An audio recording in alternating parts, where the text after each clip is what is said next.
안녕하세요. 이원재입니다.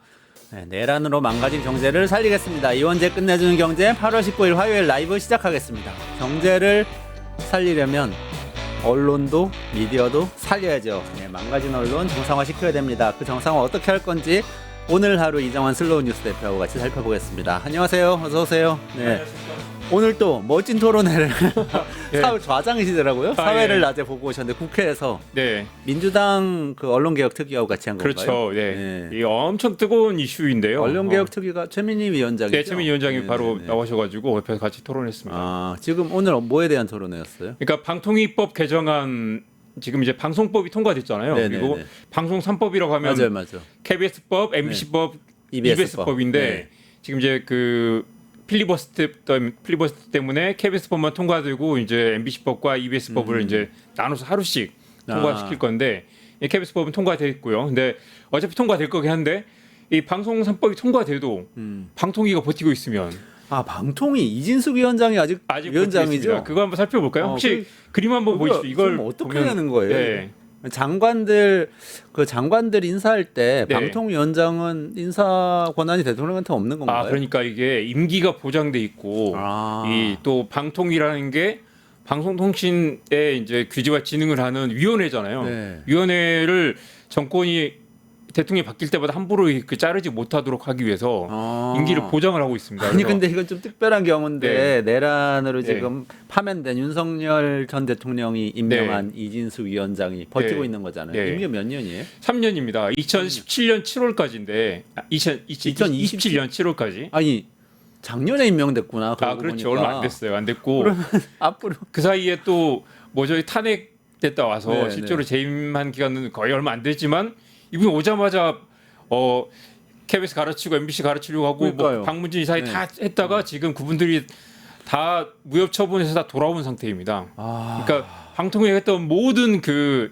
해임과 해촉이 다 지금 무효가 돼서 돌아온 상태고 이진숙은 탄핵됐다가 다시 또 자리를 지키고 있는 상황이죠. 아니 이게 지금 합의제위원회인데 네. 이 그림 한번 보여주세요. 그 그림 보면서 이게 정말 놀라운 주시죠. 그림입니다. 5명이 전체 위원이잖아요. 네네. 위원장 포함해서 5명이죠. 그러니까 5명인데 대통령이 2명, 그다음에 여당이 1명, 야당이 2명을 이렇게 하게 돼 있습니다. 5명인데. 자료 좀 보여주세요. 이게 그러니까 보통 이제 여야 3대 2의 구조인데 사실 3대 2면 그림 보세요. 정말 놀라운 그림입니다. 보면 이제 박근혜 정부, 문재인 정부, 윤석열 정부, 이재명 정부 이렇게 나눠져 있잖아요. 보면 이제 박근혜 정부에서는 빨강이 셋, 그러니까 당시 새누리당이 3명을 했고 문재인 정부에서는 당연히 또 이제 정권이 바뀌면서 파랑이 셋이죠. 그러니까 이제 민주당이 3명을 임명을 했죠. 그런데 보시면 윤석열 정부 들어서 이게 임기가 미묘하게 엇갈려서 3년이고 3년씩이니까 이게 박근혜 정부 때는 끝나면서 딱 맞아 떨어졌어요. 그런데 문재인 정부는 5년이고 이 방통위원 임기는 3년이니까 1년이 남네. 윤석열 정부가 출범하자마자 1년이 남은 거예요. 남아서 한상혁 위원장이 3대 2의 구조로 이제 가야 되기 때문에 윤석열 정부가 이걸 막 어떻게 하려고 온갖 이제 그 꼼수를 부렸죠. 근데 이제 이게 방통위 구조상 윤석열 정부는 약간 억울한 부분도 있을 거예요. 우리가 정권을 잡았는데 방통위가 3명이 저쪽에 가지고 있고 임기가 보장돼 있는 상황이에요. 그래서 이제 중간에 한상혁 위원장을 내보내려고 막 온갖 무리수를 뒀죠. 결국 이제 이것도 그 무효 처분이 났고요. 보면 이제 이동관, 그다음에 김홍일은 형님이라고 불리는 사람이었고 이동관은 방송 장악이 또 천병이었던 이명박 정부의 그 저기였죠. 대변인이었죠. 이런 사람들 했다가 결국 탄핵을 하려고 하니까 이미 윤석열 정부에서는 또 민주당이 3분의 2 정도 의석을 차지하고 있기 때문에 얼마든지 탄핵을 할 수 있으니까 이동관은 자진 사퇴를 했고 국회에서 탄핵을 하려고 하니까 사퇴를 하고 하려고 하니까 사퇴를 하고 김홍일도 사퇴하고 이진숙은 버티고 있다가 탄핵을 맞았습니다. 맞았는데 또 돌아왔죠. 지금 보시면 근데 놀라운 거는 지금 중간에 끊겨 있잖아요. 보시면 이제 윤석열 정부는 당연히 이제 당연히 한상희 후임으로 이동관을 임명한 거 맞고 김창규 후임으로 이상일 임명을 했는데 나머지 3명을 임명하지 않은 거예요.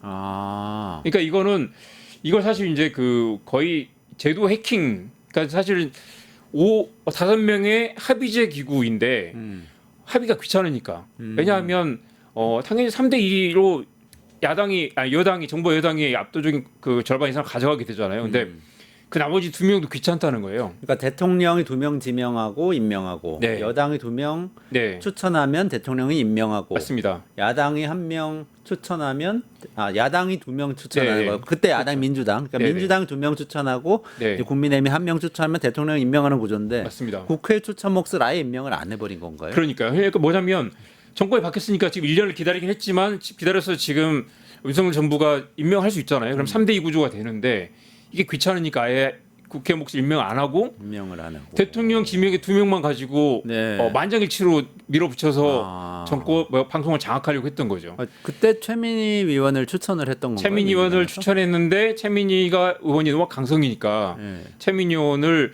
추천이 됐으니까 임명만 하면 되는 거예요. 근데 네. 임명을 안 하고 그냥 버틴 거예요. 근데 지금 와서 보면 이상한 게 원래 추천하면 임명하게 돼 있는데 임명을 기한이 없는 거예요. 그러니까 임명하지 않고 뭉개고 있었던 거죠. 근데 이거를 강제할 수단이 없기 때문에 제가 이제 제도 해킹이라고 말하는 건 제도의 구멍을 이용해 가지고 이걸 자기들이 유리한 방향으로 그러니까 5대 어차피 3대 2인데 3대 2도 귀찮으니까 그냥 2대 0으로 가서 그냥 만장일치로 땅땅땅 두들겨 통과시키는 그런 구조로 이 합의제 시스템을 무력화시켰던 거죠.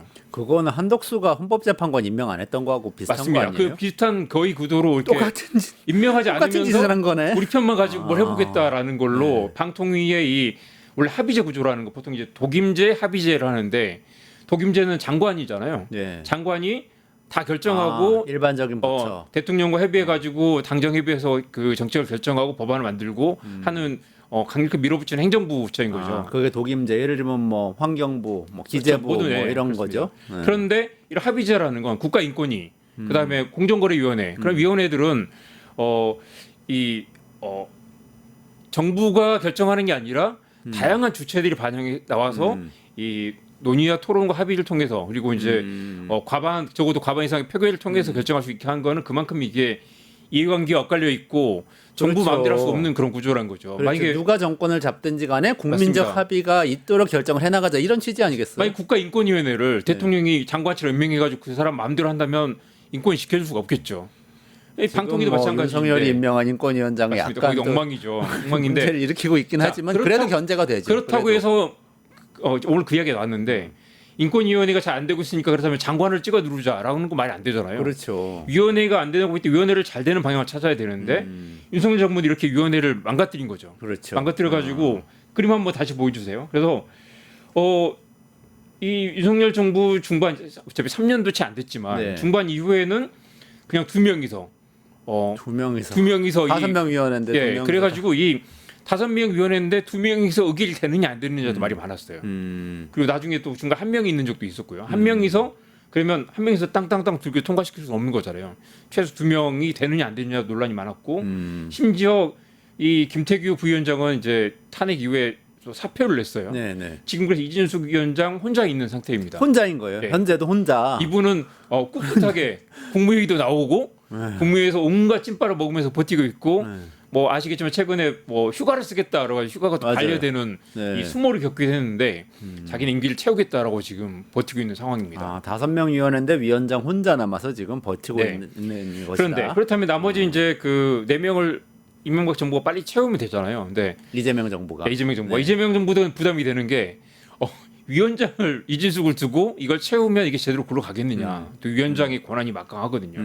그래서 오늘 나오는 이제 그 오늘 토론에서도 방통위를 어떻게 개혁할 것인가. 네네네. 물론 방법이 이제 뭐예요? 사실 제도의 문제도 있고 운영의 문제도 있겠지만 아무리 제도가 좋아도 이 선의로만 작동하지 않더라라는 게 윤석열 정부의 우리 교훈이잖아요. 그런데 이제 이 제도를 그대로 두고 이진숙 체제, 이진숙 앞으로 2년 반 이상을 가면서 앞으로 이걸 유지할 수 있느냐라는 문제 논란이 있습니다. 그런데 이제 그래서 이제 최민희 위원장과 김현 위원장 등은 이제 이걸 아예 제도를 좀 바꿔보자라는 논의를 오늘 제도를 진행하고 바꿔보자. 네. 어떤 방향으로 바꾸는 건가요? 그래서 이제 이걸 이제 최근 나온 이야기는 지금 방통위 가장 중요한 게 또 공영방송 사장 임명하는 거잖아요. 네네네. 사장 임명하는 거 또 하나는 이 계속 문제가 되는 것 중에 하나는 넷플릭스의 공습, 네네네. 이런 OTT의 공습 때문에 방송 시장 완전 히 다 망가지고 있는데 한국만 지난 10여 년 동안 공영방송 사장을 누구를 뽑느냐를 논쟁하느라고 방송이 계속 취약해지고 이 방송 시장이 다 해외 네네네. 빅테크들에 넘어가는 걸 방치해 왔다는 거죠. 아니 그 논의한 게 사실은 10년도 더 된 것 같은데 이게 맞습니다. 지금 넷플릭스 같은 게 들어오면 이게 인터넷 사업인지 방송 맞습니다. 언론인지 뭐 이게 뭐 통신인지 이제는 심지어 스마트폰으로 다 보는데 이게 막 경계가 모호하니까 이걸 정리를 해가지고 빨리 국내 산업을 그렇습니다. 키워야 되는데 그거 대응 못 하고 있었던 우리 거잖아요. 우리 제가 얘기했지만 그 MBC KBS 어디서 보나요? 그 안테나 달아서 보지 않잖아요. 그렇죠. 안테나 달아서 보는 사람이 2%도 채 안 될 거라고 하는데 대부분은 다 IPTV에 돈을 내거나 케이블 TV에 돈을 내거나 유료 방송으로 본다는 거죠. 네. 요즘은 또 아예 TV를 다 끊고 넷플릭스나 뭐 맞아요. OTT로 보는 사람도 네. 많고 그런데 또 지상파 안테나에서 보지 않는데 또 TV 수신료를 또 모든 맞아요. 가정이 다 낸다는 내야 거죠. 되고. 이런 불일치. 시장은 바뀌고 있는데 여전히 옛날 방식의 그런 이제 규제가 남아 있어서 방송사들은 사실 망해가고 있는데 그 규제와 진흥을 한다 그러놓고 진흥은 없고 규제만 남아 있고 그리고 여전히 정권이 바뀔 때마다 누구를 낙하산 사장으로 내려보내느냐 이런 낡은 제도가 남아 있는 거죠. 이걸 그러면 바꿔야 된다. 어떻게 바꿔야 되는 거죠? 그래서 이제 토론회에서 어떤 안들이 일부에서는 이제 그래서 그 방송학자들은 네. 이거 시장을 키워야 되기 때문에 독임제 부처, 그러니까 장관 다시 이제 미디어 부서를 만들어서 이것도 진흥하는 그런 걸 만들어야 된다라는 주장들이 있고요. 방송통신부로 만드는 예, 건가요? 예. 그럼 그런 식으로? 미디어 진흥부든 미디어 방송통신부든으로 진흥부. 만들어서 장관 체제에 강력한 어떤 이제 그런 시장 진흥을 만들어 보자라는 아이디어가 있고 근데 공영방송 뭐 사장 임명하고 뭐 언론 공정성 그렇습니다. 감시하고 이런 건 어떻게? 그런데 이제 이 또 최민희 위원장이 또 강력한 또 실세잖아요. 네. 실세인데 이분은 오늘 강력하게 독임제는 절대 없다. 이거 내가 강력하게 자신 있게 말할 수 있다라고 했기 때문에 최민희 위원장이 버티고 이상 이건 독임제는 안 될 것 같고요. 제도의 취지를 지켜가자. 네, 지켜가자. 그리고 이 합의제 기구의 문제에 있더라도 이건 강력하게 가져간다. 그리고 오늘 또 인상적이었던 부분은 그런 이야기를 하더라고요. 지금 KBS 사장에는 노조 대표도 들어가고 지금 민변이나 변호사 단체도 들어가고 시민단체도 그 같이 참여를 해가지고 사장 추천위원회. 사장 추천에 들어가는데 그러니까 일부에서는 이제 방통위에도 그런 시민사회 참여를 보장해야 되는 거 아니냐라고 하는데 최민희 위원장은 절대 없다. 왜냐하면 이것은 KBS 이사회하고 다르게 이건 위원회지만 정부 중요한 부처 중에 하나고 방송 정책을 총괄하는 자리인데 여기에 그 시민사회의 참여를 보장한다는 명분보다는 강력한 그 어떤 전문성을 갖춘 부처이기 때문에 이거는 여전히 그 정치적 어떤 이 후견주의 논란이 있지만 정부와 정치권에서 추천하는 게 맞다라는 입장을 또 강하게 했는데요. 여기에 대한 또 반론도 많습니다. 그리고 사실 우리 계속 얘기했던 것처럼 아까 3대2 구조 정권이 바뀔 때마다 그 이 독립성 논란에 시달리기도 하고 이게 아까 인권위도 있지만 그런 위원회와 달리 방통위는 왜 이렇게 정치적 그 이 중립성 논란에서 자유롭지 못한가? 여전히 또 정권 입김 또 대통령 형님들이 내려오는 구조에서 자유롭지 못하고 이진숙처럼 정치들이 강한 사람이 방송통신 다 망쳐먹고 있는 상황을 왜 바꾸지 못하는가? 이걸 극복해야 한다고 하는데 이 최민희 위원장 같은 사람은 여전히 우리가 하면 더 잘할 수 있다라는 그런 논리에서 좀 벗어나지 못하고 있는 그런 측면이 있습니다. 그러면 어떤 게 대안이죠? 지금 최민희 의원 쪽도 대안을 갖고는 있을 거예요. 최민희 의원 쪽은 이제 이걸 이제 이 합의제 시스템을 좀 더 강화하는 쪽으로 가야 된다. 그래요? 그리고 네. 이걸 보장하기 위해서 이제 독립성이나 아니면 그 공정성 부분들을 보완하는 그걸 마련하겠다라고 하고 있고요.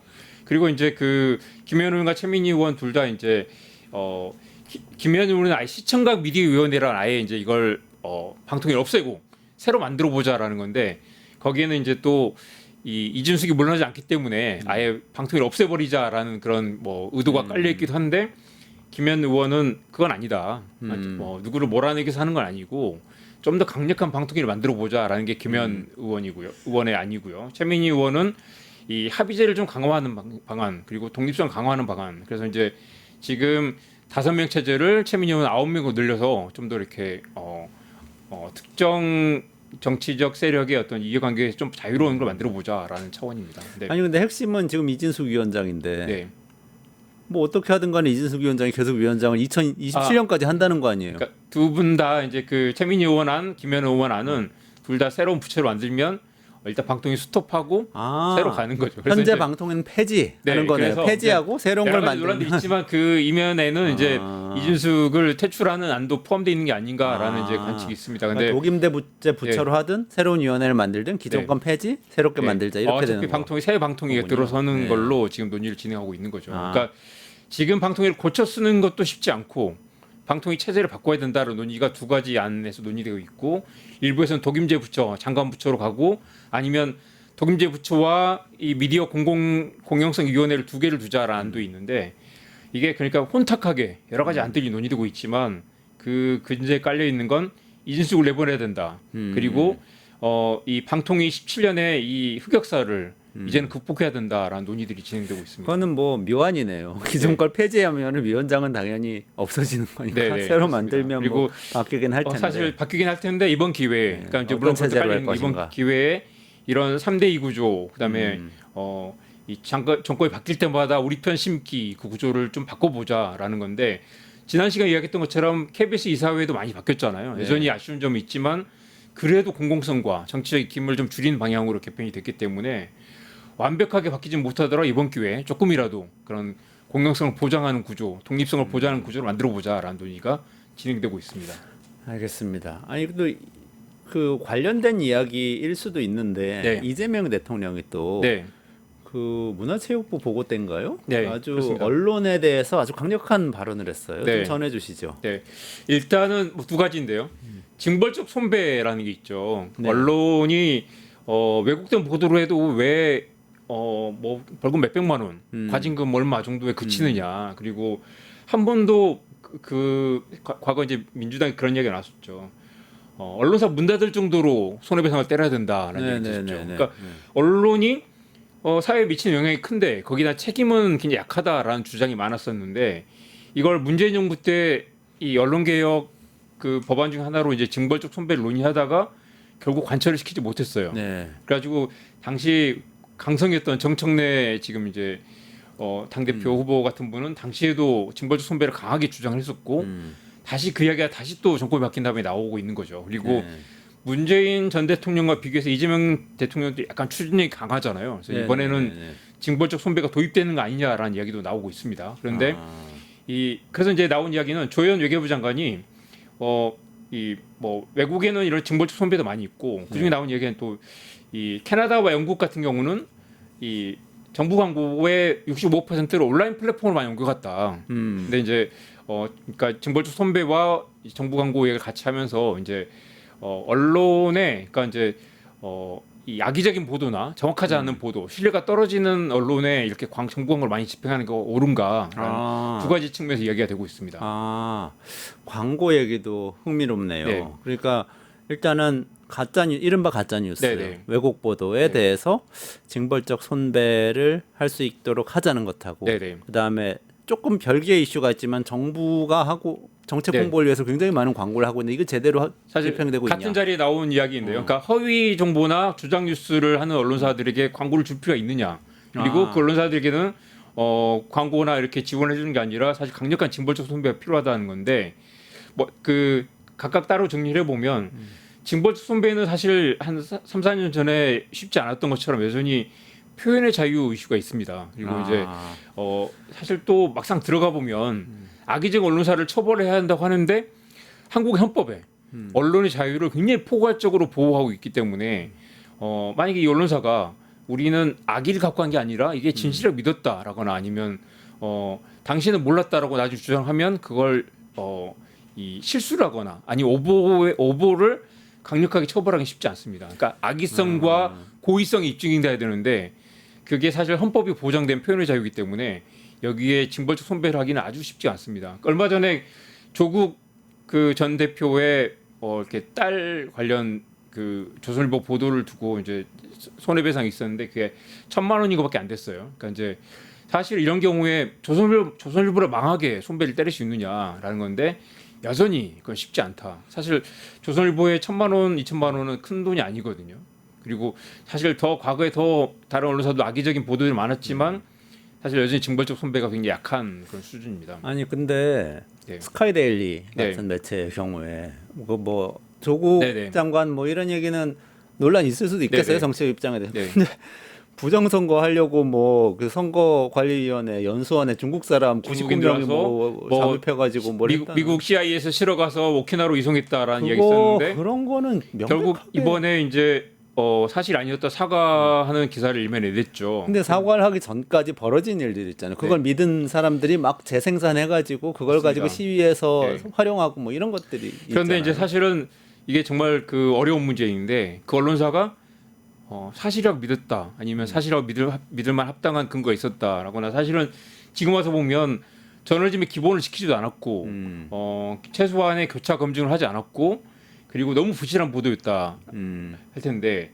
사실 이제 그게 고의성으로 가면 고의적으로 악의적으로 허위 사실을 퍼뜨렸느냐 아니면 진실을 믿었느냐 그 부분에서 여전히 쉽지 않은 부분이 있습니다. 물론 스카이데일리 보도는 상당히 고의적 또는 악의적인 부분이 있었다고 생각이 들고요. 그리고 굉장히 문제가 많은 보도였죠. 근데 그걸 만약에 이제 이 징벌적 손배를 한다면 그 손해배상의 주체가 누구냐, 사회 전체가 될 수도 있겠죠. 그렇지만 여전히 그런 부분에서 나와 다른 생각 아니면 어떤 형태의 언론의 비판 보도를 처벌하는 게 민주주의 사회에서는 매우 쉽지 않은 게 현실이라는 그런 부분을 말씀드렸습니다. 사실이다. 헌법상 그렇다. 네. 광고 얘기는 어떻습니까? 그렇습니다. 이게 실제로 정부가 광고를 심지어 많이 집행하고 심지어 있나요? 스카이데일리에도 광고를 꽤 많이 집행했기 정부가? 때문에 이런 경우는 이런 매체의 징벌적 손배 별개로 정부가 광고를 할 필요가 있느냐 그리고 실제로 또 광고 효과가 있느냐는 또 완전히 다른 문제인 거죠. 실제로 보면 정부가 집행하는 광고가 1조 3천억 원 정도 돼요. 1년에. 1년에 1조 3천억 네. 원을 이게 다 매체들의 정부의 광고를 세금으로 하고 있다. 국민들의 세금으로 집행하는 거고 네. 정부 광고에 또 거기에 또 공기업 지자체 광고까지 하면 또 어마어마한 규모가 그렇죠. 되죠. 이거는 지금 중앙정부 부처에서 네네. 나가는 광고만 그래서 집계한 거잖아요. 이런 1조 3천억 광고를 원이. 이렇게 국민들 세금으로 어느 회사에 얼마나 나가는지 그거 한번 그림 한번 집계되나요? 보여주실래요? 제가 이제 미디어를 쓸 때 직접 정보 공개 청구를 해서 받은 그 데이터인데요. 당시 이제 문재인 정부 때입니다. 보시면 이제 4년 5개월 동안 신문 광고만 한 9천억 정도 되는데 순서가 동아, 중앙, 조선 또 4위가 매일신문, 대구 매일신문이네요. 매일신문이고 매일경제, 한국경제, 서울신문 순입니다. 보시면 이게 이제 그 동아일보에 나간 광고가 지금 420억 정도 되네요. 그렇죠? 이게 이제 정부 중앙부처 광고인데 정부가 이렇게 몇백억을 종이신문사들이 광고를 나눠주고 있는데 매년 가는 네, 거잖아요. 네, 네. 동아일보, 중앙일보, 조선일보는 많고 매일신문도 엄청 매일신문도 많네요. 있고요. 그리고 매일신문이 동아일보가 그렇게- 이제 아시겠지만 정권에 진출한 또 이 동아일보 출신 언론인들 많았죠. 그래서 동아일보가 좀 상대적으로 광고를 많이 받습니다. 그러니까 그런데 사실은 이거는 입맛에 맞는 언론사들한테 그렇습니다. 완전히 바꾸진 못해도 그리고 상당히 이 비중을 상위권 둬서 언론사들이 줄 수가 상당 있게 되는 부분 거네요. 보수 성향 언론사들이 많기 그러네요. 때문에 한국 언론 전체가 보수 성향 언론사의 비중이 높기도 하고 그런데 예를 들면 동아일보가 한겨레보다 2배 이상 광고를 받을 근거가 뭐냐라고 물어봤을 때 발행부수 기준인지 매체 공신력 기준인지 그런 기준도 모호하고요. 이런 광고를 실제 광고 효과가 있느냐라는 것도 볼 수 있습니다. 또 다른 그림을 보면 한국의 뉴스 이용률량 자체가 이미 포털로 많이 옮겨가 있는 데다가 종이신문이나 TV 광고도 많이 지금 이제 효과가 떨어지는 상태고요. 또 보면 이 그림 보시면 이 광고 이건 왼쪽은 일반 광고고요. 오른쪽은 정부 광고인데 기업 광고는 이미 인터넷으로 많이 옮겨갔죠. 왜냐하면 광고 효과를 보고 광고를 집행해야 되지 않겠습니까? 네네네. 그런데 정부 광고는 여전히 종이신문과 종이신문과 이제 TV 광고에도 많이 집행을 한다는 거죠. 그래서 이제 엊그저께 나왔던 이재명 대통령 이야기는 이게 광고 효과가 있느냐, 이렇게 광고를 할 필요가 있느냐. 그리고 이재명 대통령은 아마 성남시장 시절부터 경기도 시절부터 이제 이 광고의 좀 효율적인 집행 그리고 직접 메시지 중심의 그런 이제 캠페인 전략을 많이 좀 효과를 많이 보셨기 때문에 그리고 본인이 또 강력한 또 헤비 페북하기도 하고 강력한 또 유튜브 채널을 보유하고 있으시죠. 이재명 대통령이 정확히는 이렇게 말했습니다. 네. 국민에게 정책 효과를 명확히 전달하는 것이 무엇보다 중요하고 단순 광고보다 현장에서 직접 국민과 소통하는 방식이 더 효과적이다라고 네. 얘기를 했으니까 이거는 네. 가급적 광고를 덜 하자 네. 이런 얘기로 들려요. 더라거나 사실. 아니면 뭐 필요하다면 직접 문재인 정부 시절에도 그랬지만 대통령이 직접 콘텐츠를 만들기도 하고 직접 뭐 프로모션을 하기도 하고 정부 부처들에게 직접 미디어를 조직하라고 같이 홍보도 했었는데 그런 식으로 우리가 직접 미디어를 조직할 수 있는데 심지어 대통령의 페이스북과 유튜브가 강력한 채널인데 굳이 메시지를 예전 보지도 않는 광고 비용을 집행해서 신문에 뭐 광고를 낸다거나 아니면 과거에 낡은 방식으로 한 캠페인성 광고를 이렇게 무작위로 네. 뿌리는 그런 광고 효과가 있겠느냐. 그리고 이미 독자들 국민들의 시청 점유율 농도가 있고 이미 채널 자체가 플랫폼 자체가 다양화됐는데 낡은 올드 미디어, 레거시 미디어에 광고를 집행하는 과연 효과가 있겠는가라는 고민이 계속 나오는 거죠. 두 가지가 섞여 있는데 네. 저는 전자인 것 같아요. 전자는 뭐냐면은 솔직히 제 의견도 네. 그래요. 정부가 광고 너무 많이 합니다. 근데 네. 정책 홍보 광고를 우리가 그렇게 정부가 뭘 잘하고 있다는 광고를 내가 낸 돈으로 네. 광고를 하는 걸 보고 있어야 되는지 모르겠어요. 네. 광고 보는 시간도 네. 내가 드리는 거고 그 돈도 정부가 네. 내 세금으로 내는 거잖아요. 네. 그거는 좀 줄여나가자. 오히려 직접 국민들에게 호소하고 직접 말로 소통하자. 이렇게 맞습니다. 나가는 게 이재명 대통령의 방향인 것 그 말씀을 같아요. 그게 드리고 맞는 것 싶은데요. 같아요. 그 노무현 정부와 문재인 정부의 DNA가 이재명 정부에 있다고 한다면 네. 노무현 대통령은 당시 이제 열린 정부 시스템을 처음 만들었고 네. 노무현 대통령이 직접 그 정부 브리핑 사이트에 가서 댓글 달기도 하고 거기서 논쟁도 하고 그랬어요.